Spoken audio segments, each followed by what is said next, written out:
And welcome back to CT Talking. I'm Dan Lovallo. We want to say thank you to those who support our programming on WAPJ, and that includes the IB and Zena H. Temkin Foundation, Torrington Savings Bank, T&M Building Company, Charlotte Hungerford Hospital, Torrington Ford Lincoln, All About You, Home Care Services in Torrington, and Nutmeg Conservatory for the Arts. Well, we missed him last week. He was battling a cold, but he is back in the saddle again today, and we welcome to our program from CT Tech Junkie, Lon Seidman. Lon, good afternoon. Hey, good afternoon. It's good to be back. I lost my voice, so I couldn't talk, but I could type. But that doesn't work in radio. Always a nightmare when you're about to be interviewed and you lose your voice, or you're a broadcaster, as you know, and you lose your voice. It's a nightmare. It's money. That too, in most cases. But anyway, in most cases, right? Yeah, exactly. We always love to have you on the program. There's a lot to talk about, and you have an interesting story on cttechjunkie.com about how passwords are no longer enough to protect your privacy. And you're right about a Matt Honan who actually got nailed, and he's a tech reporter, no less. How about talking about that? Exactly, yeah. So Matt Honan's a reporter for Wired magazine, and this is kind of a really weird set of circumstances, but nevertheless, it happened to him. And Wired magazine is one of probably the most tech-savvy publications out there, and this guy, certainly knew his stuff and saw his entire digital life get taken over by hackers. And we talked briefly about him a few weeks ago, but basically what happened was some hackers wanted to get at his Twitter account, and his Twitter account is MAT, 3 letters, and apparently that's a prized possession of hackers. So they went in and discovered that the email address that he had associated with that Twitter account was an Apple address, and the hackers didn't do any, crazy programming. They just called up Apple and had the password reset, and that's where it all started. So once they got into the email account, they discovered that he was using that Apple email address as basically his backup email for his Google account. So they were able to reset his Google password through that mechanism also. And before he knew it, his computers were wiped out. His iPhone was remotely erased, because you can do all that from the Apple control panel. And a whole set of really bad circumstances happened. And he believes that had he had what's called two-factor authentication on his Google account, most of what happened wouldn't have occurred at all. How do you get that on your Google account? So it's actually quite a lengthy procedure, because there's some things you have to figure out. But if you go on to Google and do a search for two-step authentication for Google, you'll get brought to the instructions, or you can go to cttechjunkie.com, where I did a whole video this weekend of how to turn it on. And what essentially it does is it no longer makes the password enough to get into your account. So what will happen is if, let's say, Dan, that you have your Google account and you have a password on it, and somebody were to get your password and try to log into your account, they would also need to have your cell phone, because you can pull up a number on your cell phone that changes probably every 30 seconds. So if the number isn't there, it won't let you in, and it's pretty handy.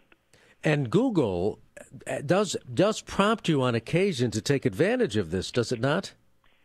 I don't believe they do, actually. Well, why do they always prompt me for my telephone number then? Oh, well, I think they prompt you in case you ever get locked out of your account and you don't have the password. That's one mechanism that they would use to get you back into your account. Okay.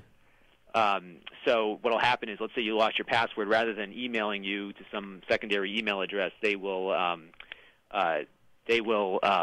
basically just call your phone.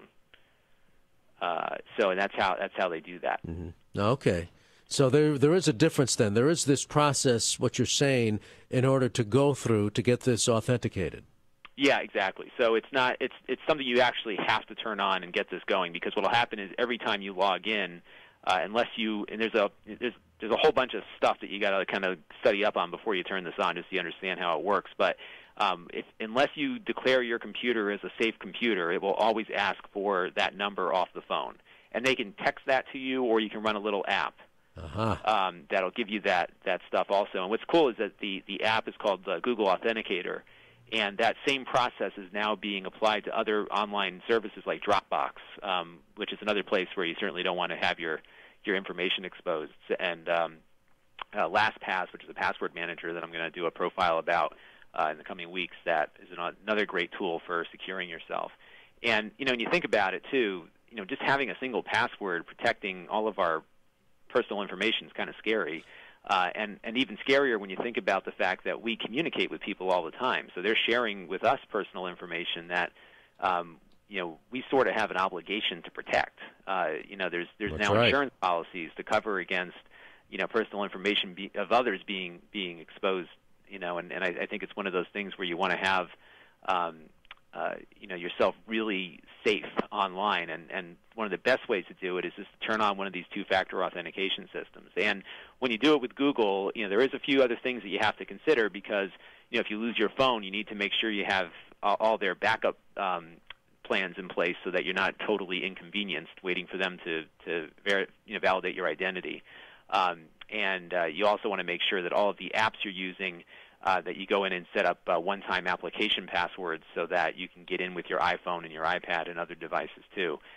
So there's a little bit that you have to kind of plan out ahead of time, and so I recommend usually making this a weekend project and spending some time to really understand how it works. Is there also the thought process that we should be changing our passwords on a regular basis anyway, or does that really become risky unless you mark it down someplace and you know what the password is? Yeah, well, a lot of times people who have to change their passwords often usually write them down on a Post-it note and stick it in their desk or something, which is honestly, if you go back through history, there some of the greatest hacks of all time were done not through savvy computer programming or some exploitation of computer code, but rather what's called social engineering. Right. And it typically involves somebody just giving their password over. The case just with Matt Honan that we just talked about was a case of social engineering where a hacker who was very good with words and good with sounding believable, acting maybe, was able to call a customer service number and gain access to this guy's account. So a lot of that comes down to that. But I mean, if you ever given your password out to somebody, then sure, I think you probably should think about changing it on a regular basis to do that. The two-factor authentication gives you a little bit more layers of security because you then don't have to worry so much about just your password being the gateway to everything that you own. One of the nice things about the Google system, I mentioned before the application-specific passwords, you can assign a separate password for every application every app that you use to access your Google account. So, let's say, somehow your iPhone gets hacked and they could somehow get the password off your iPhone that you set up for that application-specific thing. You can revoke that password on an app-by-app basis. So you don't have to worry about having only one password for everything. You can revoke passwords on an application basis, and I think that provides additional security as well. But what you're saying is you better plan on doing this on a weekend because it is going to involve some time.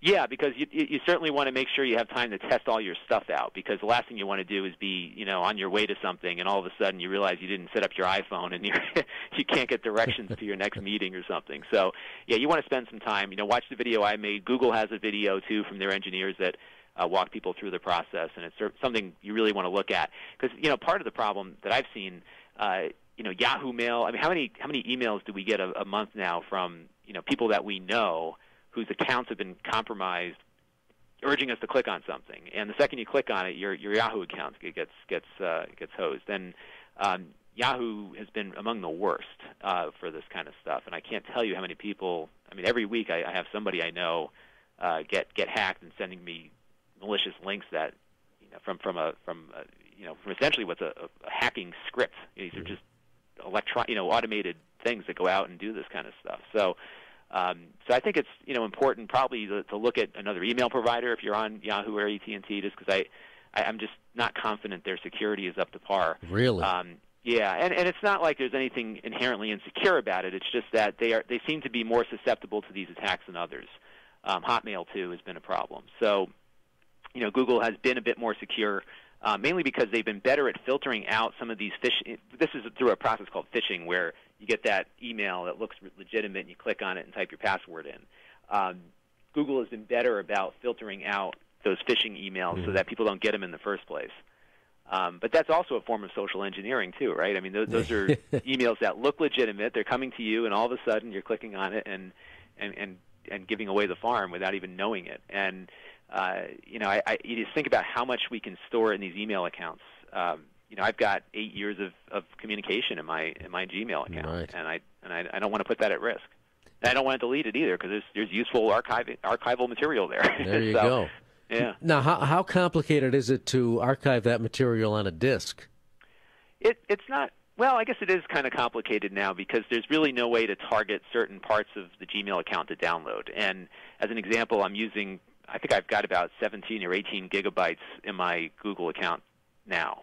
And it would take, a couple hours or maybe a better part of a day to download all that. And you have to download it into an email client so that you can actually be able to work with it. Then you got to find a place to store all that stuff. And, it's not an easy process. And then you've got to think about backing it up and keeping that stuff safe. So, it's not reasonable to really do that, especially if you have an old account. So I think it's better to secure it. Right. Talking with Lon Seidman of cttechjunkie.com, and Lon is with us on a weekly basis. You also wrote, since we talked last, about Facebook attempting to increase its security. Talk about that. Yeah, so Facebook has a similar two-factor authentication on their site as well, so you can set it up. It actually works very similar to how the Google system works in that you can create you create your password, do all that kind of stuff, and then you have the request for a number. And what Facebook will do is send you a text message, but they also have inside their Facebook app for iOS and Android, there's also a number generator in there that you can use to gain access to your account. And it works pretty much the same way. And I'd imagine there's one thing that's a little bit different. So Google provides a few more options for if you lose your phone. So Google gives you a couple of one-time passwords you can print out, or these are actually one-time authentication codes. So you could type those in instead of the random code that you get to get into your account after putting the password in. Facebook doesn't issue those, so you got to make sure that you've got a couple of trusted computers or devices with Facebook, so that if you did lose your phone, you have a way to get in. If you lose your phone and have no way to get in with any of these services, it takes a little bit of time for them to revalidate your identity.